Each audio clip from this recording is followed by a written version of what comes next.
policies that have taken the lives of 2,500 British Columbians every single year.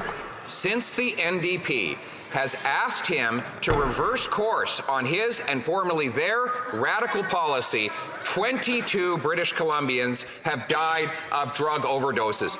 But he continues to allow those drugs to kill the people in our hospitals and on our public transit. When will we put an end to this WACKO policy by this WACKO Prime Minister? No.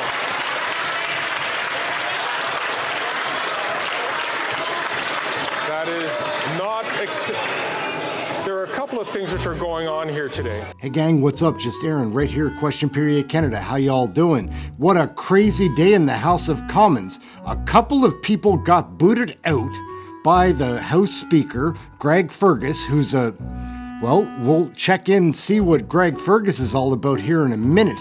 But my oh my, after Poilievre gets the boot, after Thomas gets the boot, the entire Conservative caucus bails from the House of Commons. It is something that I've never seen before. I haven't even heard of this, but we're gonna get into the heavy stuff right away. Like, Greg Fergus is a problem as House Speaker. Almost you could feel bad for him, but he makes these stands and has double standards. Trudeau gets the better treatment. Poilievre gets the boot, won't back down on this one. It is so wild and crazy. Let's take a peek at this. Craziest moment that I've ever seen in the House of Commons. Let's check it out. The minister is not worth the drugs and death. His extreme and radical drug policy has increased overdose deaths in British Columbia by 380%.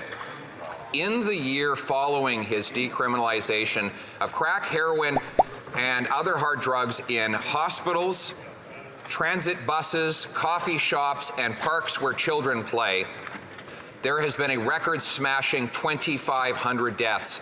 Will the Prime Minister accept the BC NDP's demand to recriminalize those drugs? The Right Honourable Prime Minister. Speaker, I just answered that question. What hasn't been answered by the Leader of the Opposition is why he chooses to continue to court extreme right nationalist groups like Diagolon. He refuses to denounce these extremists who don't believe Canadians should coexist with each other. Instead, they call for war and tell people to follow their instincts accordingly. The Leader of the Conservative Party is actively courting the support of groups with white nationalist views. It is disturbing, and he needs to stand up and apologize now. Right now.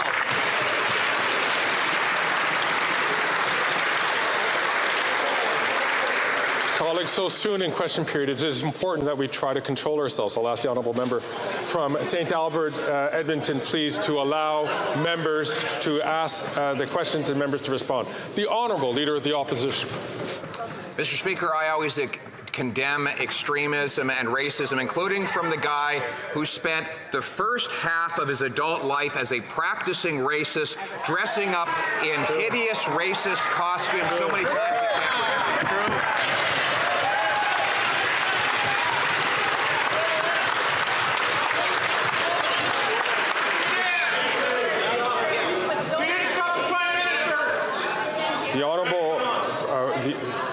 The Honourable member, Leader of the Opposition, knows that to make an accusation directly at the character of a single person is not appropriate. And I'm going to ask all members to control themselves.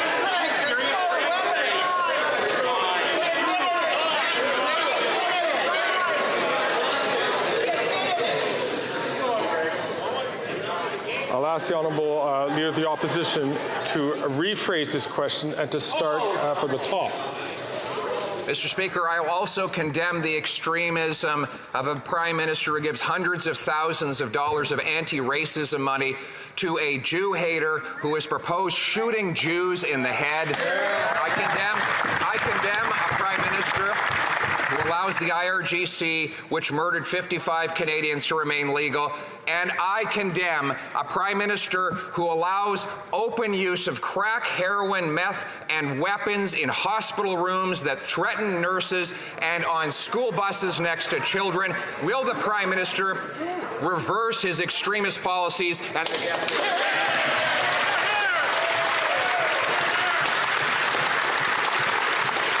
The Right Honourable Prime Minister. Mr. Speaker, the leader opposite is showing us exactly what shameful, spineless leadership looks like. He shakes hands with white nationalists and then goes to actively court the support of those members and has the nerve. Get it together, Greg!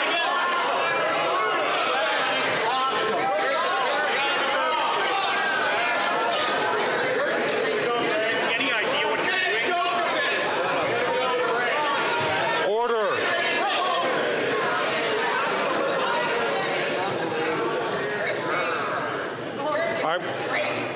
I'm going to ask the honourable member from Lethbridge, if she has problems with the chair, that she should challenge the chair in a way. But as she knows,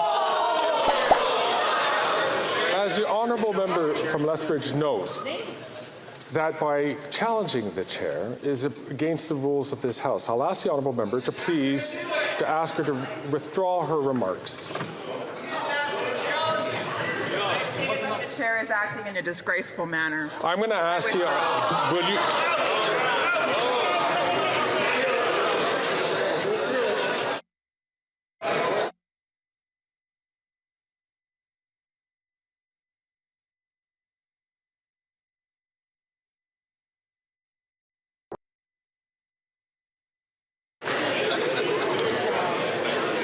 Ms. Harder, I have to name you for disregarding the authority of the chair. Pursuant to authority granted to me by Standing Order 11, I order you to withdraw from the House and from any participation by video conference for the remainder of this day's sitting.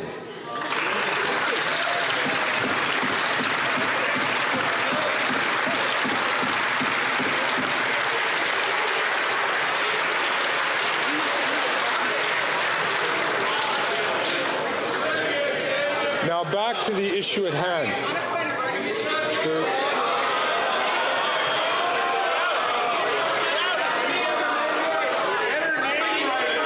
Mrs. Thomas, my apologies.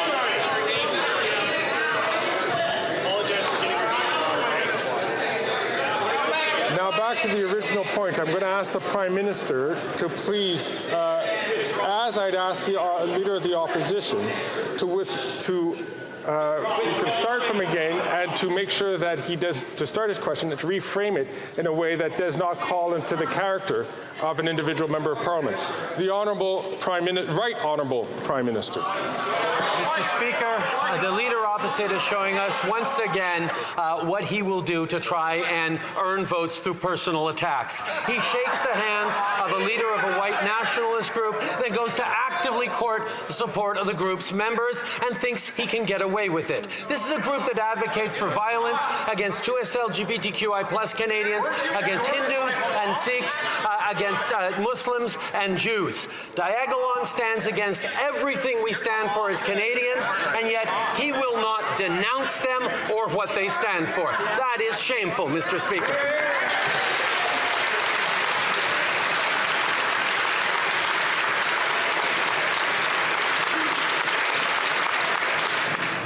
The Honourable Leader of the Opposition. Mr. Speaker, that, like everything else he says, is false. He uses fear and falsehood and this latest distraction because he doesn't want to face the fact that he has become so extreme and radical that even the BC NDP is distancing themselves from his decriminalization of crack, heroin, meth, and other hard drugs in hospital rooms, causing nurses to have to stop breastfeeding their babies for fear that their contaminated air might end up in the breast milk of the baby.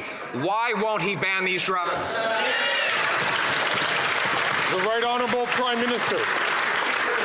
Still won't condemn these groups. Any leader that needs the support of a far-right white nationalist group to fundraise and get closer to power does not deserve elected office. This this is a 19-year career politician who knows exactly what he's doing and thinks he can get away with it. It was a choice to pander to white nationalists, not an accident. And it is a choice to continue to not condemn them and condemn everything they stand for in his quest for votes.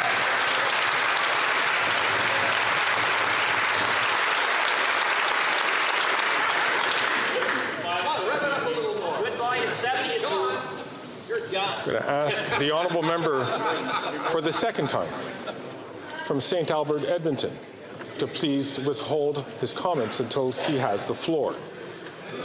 The Honourable Leader of the Opposition. Mr. Speaker, it is a choice for him to implement extremist policies that have taken the lives of 2,500 British Columbians every single year.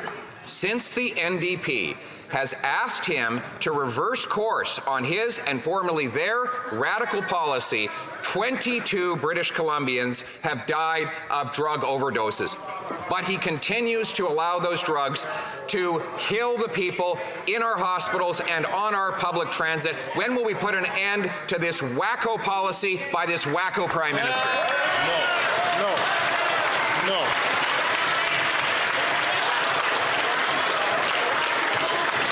That is not there are a couple of things which are going on here today which is not acceptable. And I ask all members, please, to keep themselves, to control themselves. I'm going to ask two things. One, I'm going to ask the Honourable Leader of the Opposition to withdraw that term, which is not considered parliamentary. Mr. Speaker, I replace WACKO with extremist. He is an The honourable member to please. I'm going to ask the Leader of the Opposition once again to just withdraw that comment, please. And I'll invite the honourable member.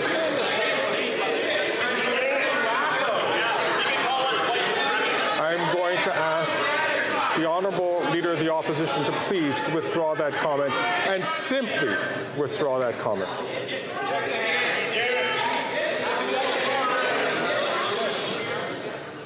I'll replace it with radical leftist policy. I am not asking to replace. I'm asking the honourable member to just simply withdraw. Mr. Speaker, I replace the word WACKO with extremist.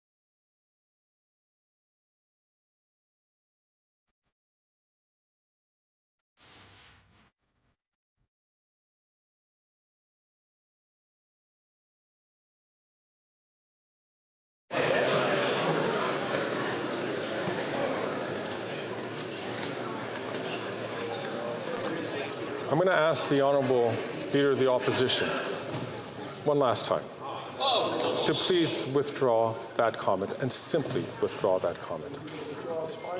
I simply withdraw and replace with the aforementioned adjective.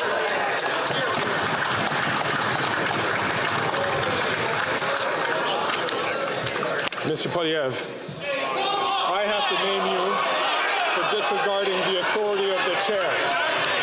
Pursuant to the authority granted to me by Standing Order 11, I order you to withdraw from the House and from any participation by video conference for the remainder of this day's sitting.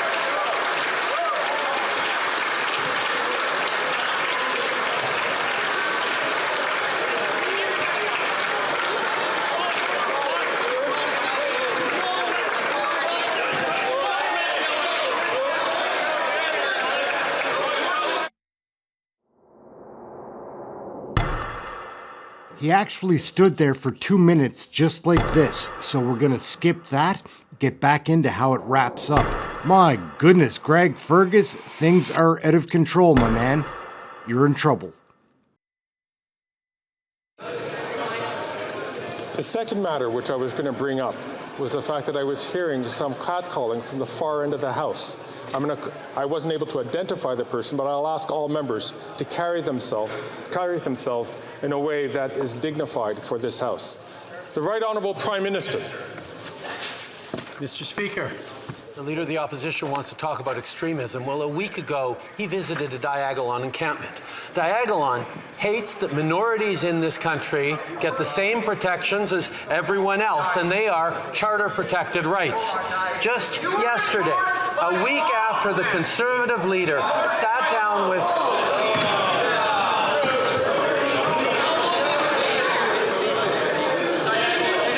I'll ask the honourable member from Leeds, Grenville, Thousand Islands and Rideau Lakes to please withdraw, to please only take the microphone when he is afforded the opportunity to ask a question. I'll ask the Right Honourable Prime Minister to continue. I'm going to ask the Right Honourable Prime Minister to finish his question. He has 15 seconds left on the clock. Mr. Speaker, the association of the Leader of the Opposition with Diagolon and their disdain for charter-protected rights brought them to just yesterday, a week after he sat down with Diagolon members, he gave a speech pledging to overturn the Charter of Rights and Freedoms, the rights of Canadians and our justice system. That's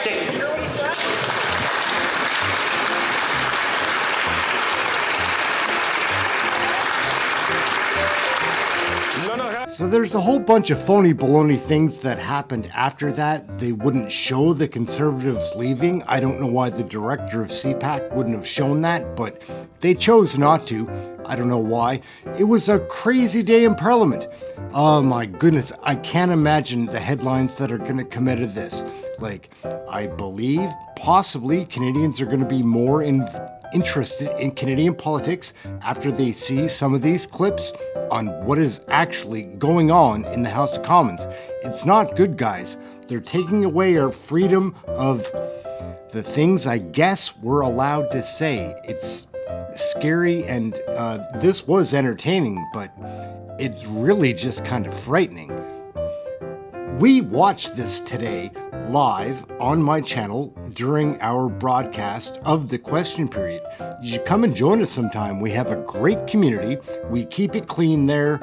Mostly people that want change and improvements, because like we see how the economy's going, and these liberals don't seem to be paying any attention to the common sense of Canadians. Aaron, Question Period Canada, like, subscribe, share, get notified, all those fun things. We've got a full video right up here of the entire show. It is quite a spectacle. Anyhow, come and check out one of our live broadcasts. I'm sure you'll enjoy it. If not, money back guarantee. That's the promise. That's it. We're going to get running. Thank you for watching this video. Things are getting hot in Parliament, guys. Like, the House of Commons is on fire. It would seem we need an election to find out where Canadians really stand. Until the next video, though, which will be very soon, so like, subscribe, share, get notified, all those things. And we'll be seeing you real soon. That's it. Hope you come to join one of the live shows. That'd be fun. Hope to see you there. Catch you next time. Aaron, Question Period, all that stuff. See you next time. Have something healthy to eat. Try to stay warm. It's getting easier to do in Nova Scotia. It's May.